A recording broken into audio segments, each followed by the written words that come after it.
Yes, MD friends, we have talked a lot about Mirza Saab's writing and Mirza Saab's revelations about the literature of Jamaat and literature of Mirza Saab.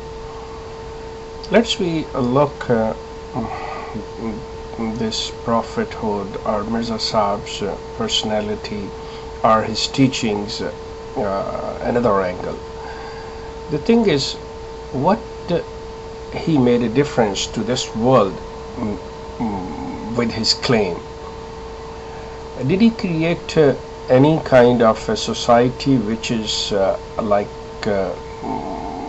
have is gone with the world with some sort of this kind of a message, or with the new ideas which will give the benefit to the poor, which will create peace, which will eliminate the diseases and whatever the chaos in this world? If we look into that one, we don't see any difference, we don't see any matter, we don't see any work which this Jamaat have done. Don't take me wrong, and don't please quote that one, there is a humanity first, this and that. That's nothing. I mean, there are so many charities are working, there are so many these kind of organizations are working, but keep it in mind that we are talking about a person whose claim is a prophet, who says that when we look at the history, the prophets have always had a revolution, which is very significant, and everybody can see that the difference when the prophets came and they changed the lives of the people. Well, I can see one thing, that you can say that whenever there is like their local programs or their central programs like their annual gathering or jalsa, there you see that they are very much organized, they are very much disciplined people, and as compared to the others like Muslims, you can say, oh, whenever the Muslims get together, I'm talking about particularly the Asian peoples, India and Pakistan, because the other places the Muslims are very organized too, so they can give an example of that one only with the limited societies, that Ahmadis are very much disciplined, and the other Muslims from India, Pakistan, they are not that much organized or disciplined. Now, if you look at that one, there are two ways to keep the people organized and following the discipline. One is that one that you educate the people. The other one is this one that you hold the whip in your hand and you create a fear and terror in their mind, and you keep them not to let them talk, and they should be in a condition of such a under fear, and they will do, and they will, whatever you will say. It's the kind of like animal life, like you keep the animals in the cage with the whip and in hand, and they will do whatever the master will say. Unfortunately, I see this is the condition with the Ahmadis, that they do not willingly follow. They are bound. They've been forced.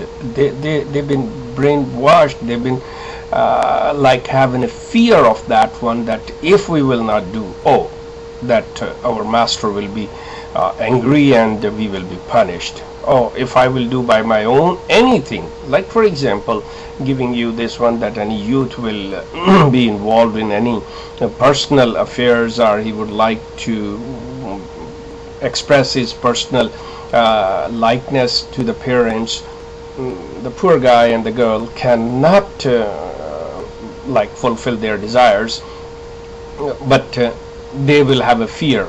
If I will do, my parents will be paying the price, and they will that one.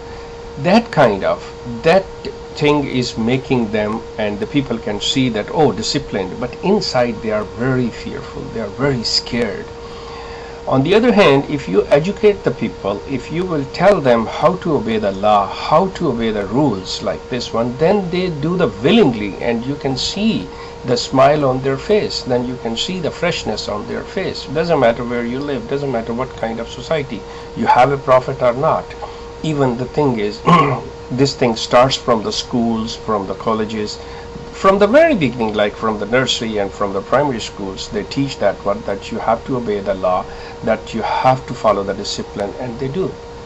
But on the other hand, if you look at the animals who've been kept in the cages, and look at the people, the society like Ahmadiyya, who's there always like this one, oh, if I will do this one, if I listen to my heart, if I listen to myself, then I'll be punished, my parents will be punished, my family will be punished.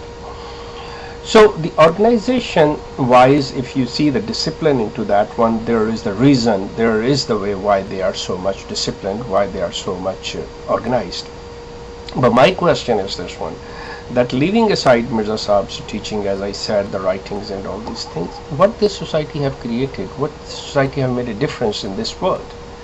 We saw this one, that this society have taken their people, that they isolated their people away from the other communities. You know, they are so much isolated, they are not willingly, openly, or without fear, they cannot express themselves, they are within themselves. They are not open to others, they don't mingle with the others, they don't go to the other societies. When I say the other societies, I mean, of course, they go to the Jews and Sikhs and Hindus and Christians, but they don't go to the other Muslims, whereas they call themselves and they claim that they are the Muslims, but they don't meet with the other Muslims.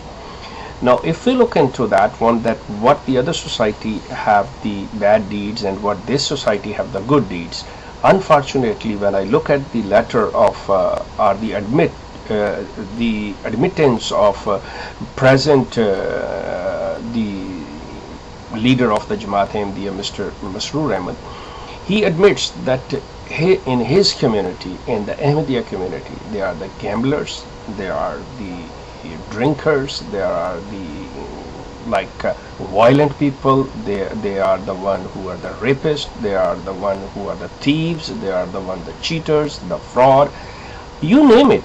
He have written with his own pen that he had all kind of people in his Ahmadiyya community, and the same thing is in the other communities as well.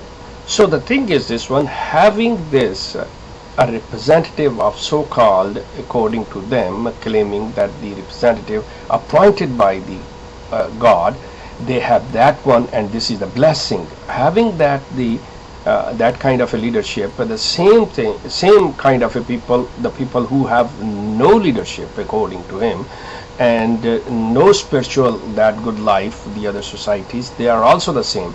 So then what is the difference? If that made no difference, having a spiritual leader and without the spiritual leader, they both have the same kind of people in the society, good and bad. If you look at the other in the Muslims, there are so many good peoples. If you look in Ahmadis, yes, there are good peoples too. But at the same time, you look at the bad peoples, and there are the bad peoples too in both of the societies.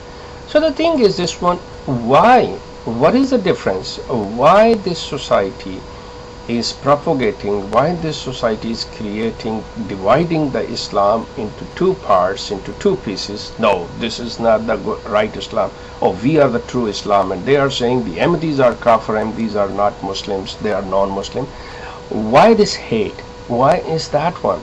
Whereas if you look, believe me, I will ask you Ahmadis, please, for God's sake, if you look at Mirza Sahib's books, you read the Mirza Sahib's book, you will find this thing, that this thing has been created that by the Ahmadis, this is by the founder of Jamaat, that he was the one who created this thing, that who separated, who segregated this Islam from Ahmadis to Muslim and Muslims to Ahmadis. These are not the thing that for his own fame, for his own business, personal family business, he created all these things. But today's Ahmadis and the young Ahmadis, you are quite capable, you are very much in the free society, Why don't you read, and why don't you ask these elders that why you cannot be one? Why you cannot be one? There is no difference. There is no difference. There's the presence of your Khalifa should make a difference in this world. They should show the world that what is the difference. As I said, the discipline, what you are showing, the organized one, that is with the fear, that is not with the love, that is not with the education, that is not with anything. Thank you very much. It will be carry on.